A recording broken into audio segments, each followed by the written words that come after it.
You're listening to the Farmyard Podcast. This podcast is brought to you by Farmyard. It's a movement, have you heard? And our Patreon supporters. Episode 31, A Clean Slate. Let's Get Growing, with host Linda Borghi. Well, hello. How are you? Linda Borghi here from Farmyard. It's a movement, have you heard? It is snowing outside. We are getting quite the storm. And I want to talk about the spring. I want to talk about a clean slate.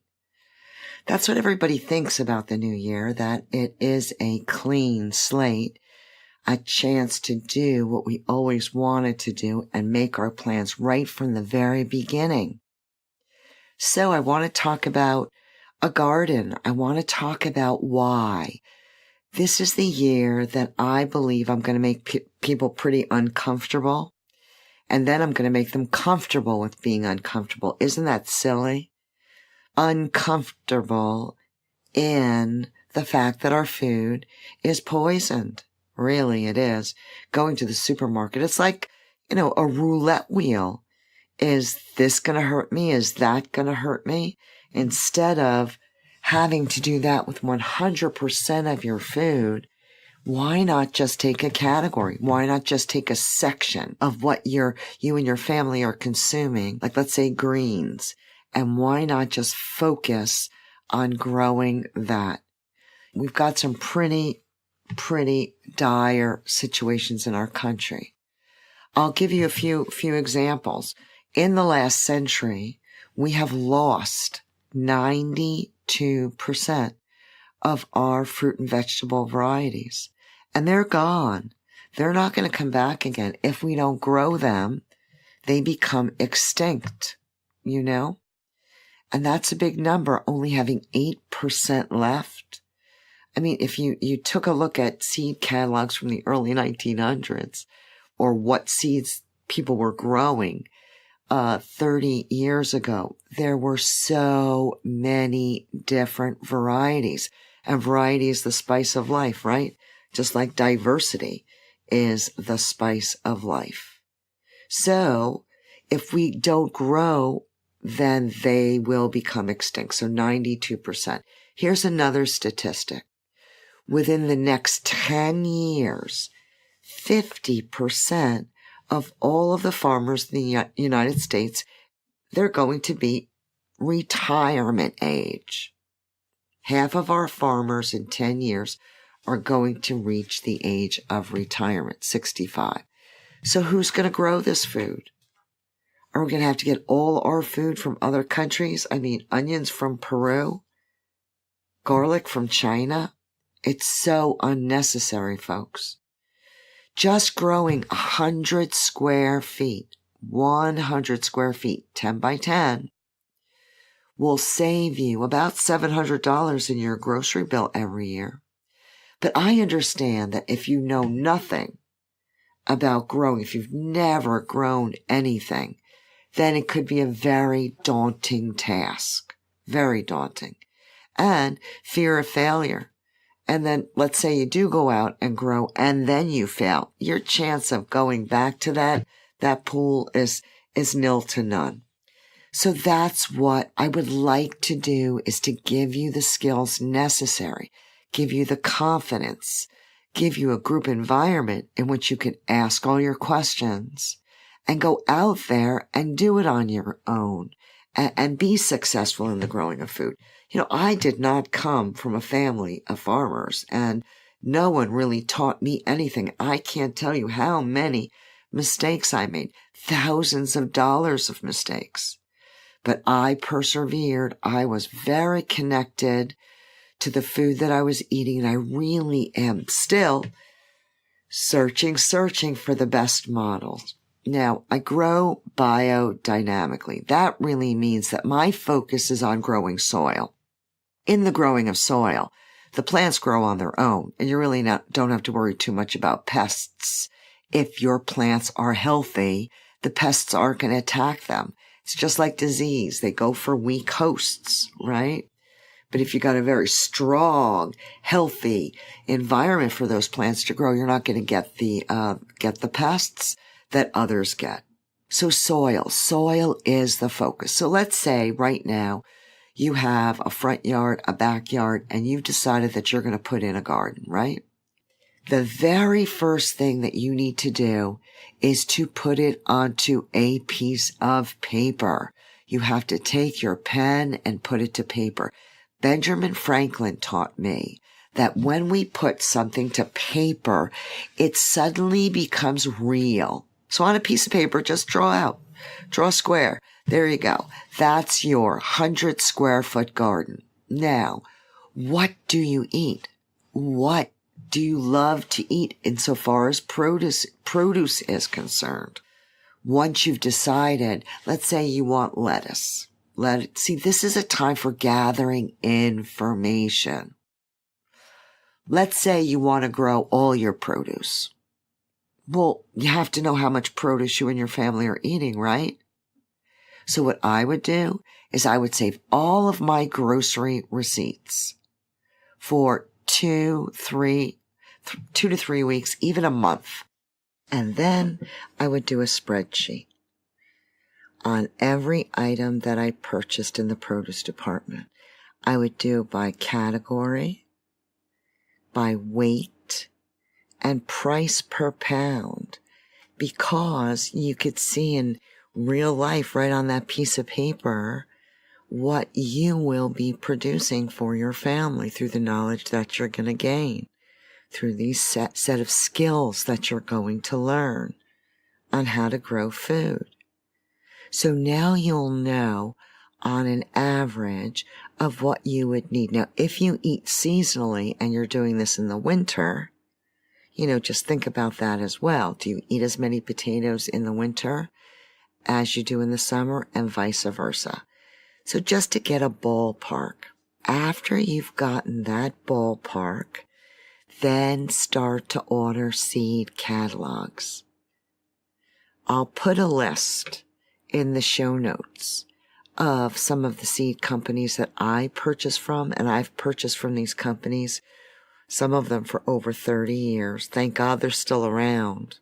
There were a lot more, believe you me, way back then. Now your seed catalogs start to come in, and now's when you start to do your dreaming. All those beautiful carrots, all those varieties of lettuce, This is the time that you plan for it, for the spring.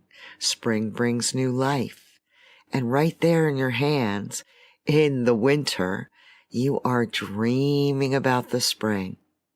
Now, as a beginner, let's say you have grass in your yard, or there's grass in the area that you want to grow a garden, and you've just decided that you're going to do it, right? Right now from this podcast, you said, you know what? I am going to do this.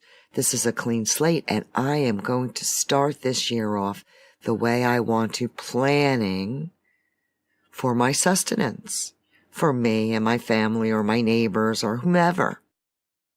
Now that you've made that specific determination, you're going to get there. And through those catalogs, they have a wealth of information on particular varieties, what's their germination rate, how many days it takes for you to harvest it. Just read the catalogs. Read the seed catalogs. You don't have to understand all of it. I didn't understand all of it. But I knew if I had a question that the answer would either be there or it would be with the company itself. And because you're listening to this podcast, I'd like to invite you to go over to Facebook and join the Farmer Yard Community Movement page. That's where you can ask questions. That's where we share photographs. That's where we share information. You see, it's not all about me. It's all about all of us. Because if all of us grew a little bit of food, there would be an awful lot of pressure removed from our minds, knowing that we know exactly how this food was grown, so we know exactly how we are growing and our children are growing. And it's not hard work. Can I tell you that? Can I tell you that you're going to get more joy and pleasure out of a garden than you will blood, sweat, and tears? Yup. I never did have to go to the gym, though. I am going to be turning 63, and the gym was never a membership that I needed because I kept myself pretty physically fit, just growing food. Now, a clean slate for Farmyard. This is a very exciting year. This is the year that I will co-host a radio station out of Arlington, Virginia. And then I will have our own radio program, the Farmyard radio program, which will be a call-in show. Ask a Farmer. I want people to ask questions. I want you to ask questions. I want to know what you need to know.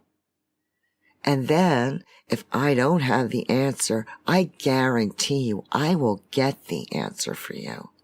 Because I'm here for you. You know, I didn't really have to do this. But I felt such a strong responsibility to what is this food system going to be when these 5-year-olds become adults? Is food going to be unrecognizable? Once we make that connection in a garden, and I saw it live and in living color this last year, in 2017, I put in a garden for my daughter in New Jersey, and she never, ever, ever enjoyed anything that had to do with the soil. It just wasn't for her. And it definitely wasn't for her husband either. But this year they decided that they really liked kale and they could grow it. So, put in a garden, and at the end of the season, in October, my daughter said to me, "You know, Ma, I think we're going to make it a little bit bigger next year." So, you see, I know even if you grow 10 square feet, even if you put garlic in a pot on your windowsill and start producing green garlic, that you're going to get hooked. And I want you to get hooked. I am now in Silver Springs, Maryland, and every single house here, bar none, has 450 square feet of grass that does nothing. It's a strip of grass that goes from the sidewalk to the curb. No one plays on it. The only thing you have to do is mow it. So I am going to start a campaign, and I want them to grow it. Why do we have to mow it? We're not eating it. If we really stop for a minute, and I want you to do that. I want you to do that right now. I want you to stop for a minute and think about lawns. I want you to think about a lawn. And what pleasure does a lawn bring you? I have to tell you, I don't know too many people that get grand pleasure out of a lawn. What they get out of a lawn is work and expense and envy. You know, this one's lawn's better than my lawn, and that one, I mean, really? Really? And we're using 40% of the drinking water on the East Coast to water those lawns. We need a clean slate. The slate has to be cleaned. And now is the time to clean the slate, the beginning of the year. Let's change this mode that we've been in. Let's be daring. Let's do it. Let's grow what we want. Let's grow what we need. And whoever is in control of the food is in control of the people. I mean, we need food to live. We do. We think we're so sophisticated. We have all these accomplishments. And it's so funny because we totally rely on a 6-inch layer of topsoil and the fact that it rains. So let's get involved. Let's grow food now. If you want to grow some food now, get yourself a tray. Get some pea seeds from Mums, M-U-M-S, in Canada. Just Google it. Mums Sprouting Seeds. Order yourself some dwarfed gray pea shoot seeds. Plant them in that tray, and that's 10 days from seed to belly. 10 days. And you cut them and you plop them in your mouth when they're like 3 inches tall. And now you have a mouth of peas. You didn't need to stake them.